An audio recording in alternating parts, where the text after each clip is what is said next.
Dozens of Arab and North African migrants sexually molested scores of German women in Cologne, Stuttgart and Hamburg on New Year's Eve. After throwing fireworks at people to cause a distraction, aggressive and intoxicated young men surrounded the women, groping and assaulting them at will. The men surrounded us and started to grab our behinds and touch our crotches, one woman told CNN, adding that she ran to police fearing for her life, but they were understaffed and unable to help. So how did the pro-refugee mayor of Cologne respond to this mass molestation, which police said was committed by migrants and which eyewitnesses said was committed by migrants? She responded by saying, "Don't blame the migrants. It's completely improper to link a group that appeared to come from North Africa with the refugees," said Henrietta Raker, even though many of the refugees flooding into Germany are North Africans. And video footage from the scene clearly shows that most of the men were Arab. Victims reported that the perpetrators were both North Africans and Arabs. So this had nothing to do with migrants, even though Germany has been experiencing a rape epidemic committed by migrants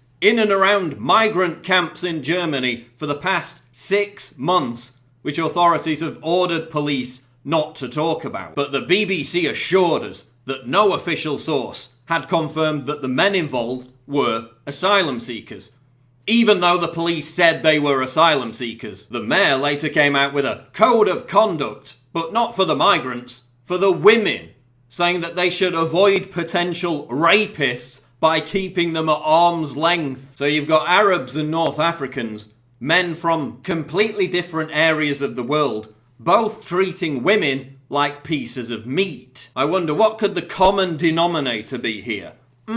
What could it possibly be? Could it be a belief system that allows its adherents to take women as sex slaves? Could it be a religion that worships a prophet who had a deluge of sex slaves and who had intercourse with a 9-year-old girl? Could it be a culture and a legal system, Sharia law, that is so oppressive towards women it stones them to death for being raped, wearing jeans, or looking at a man twice? Could it have anything to do with hate preachers who openly call on Muslim migrants to sexually conquer European women? سنخصبهم وسوف ننزل وسوف ننجب منهم لأننا سوف نفتح بلادهم. And what do the other countries where these rapes by Arabs and North Africans are routinely reported have in common? I wonder. Sweden, Norway, Finland, Denmark, Italy. Oh, that's right, they're all European countries that have rolled out the red carpet for Muslim migrants. Of course, it's nothing new for Sweden, which has enjoyed a rape rate rise of 1,400% since it opened its doors to this cultural enrichment. But don't worry, because Western feminists, who are bravely fighting against rape culture, were the first to vigorously denounce this outrage. Oh no, actually, they were too busy being upset over a new Protein World Beachbody ad. While Europe is openly importing a real rape culture, putting thousands of women at risk, third-wave feminists are more interested in the evils of sexist air conditioning and page 3 girls. And listen, before you get triggered, I'm obviously not saying that all Muslims are rapists. In fact, most of the victims of this migrant rape epidemic have been Muslim women and Muslim girls living in the migrant camps. But that doesn't really matter to white, middle-class, regressive leftists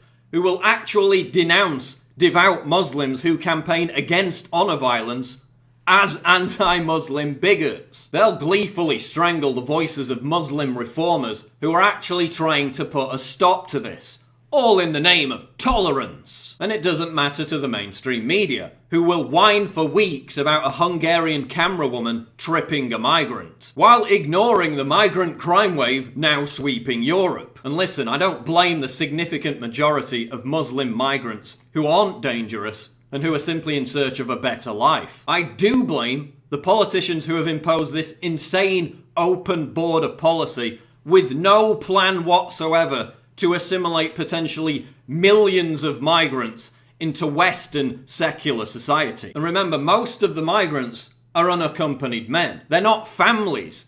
And 80% of them aren't even Syrian. And what the hell is going on with Germany's political leaders? Whether it's part of some bizarre World War II hangover of self-loathing, or merely political opportunism to import huge numbers of people who will eventually vote for bigger government, German politicians hate the German people. They even insult their own population as descendants of Nazis who will be ethnically cleansed because of their failure to have enough children. Schon aufgrund unserer Geschichte zwischen 1933 und 1945 sind wir verpflichtet, Flüchtlinge anständig zu behandeln.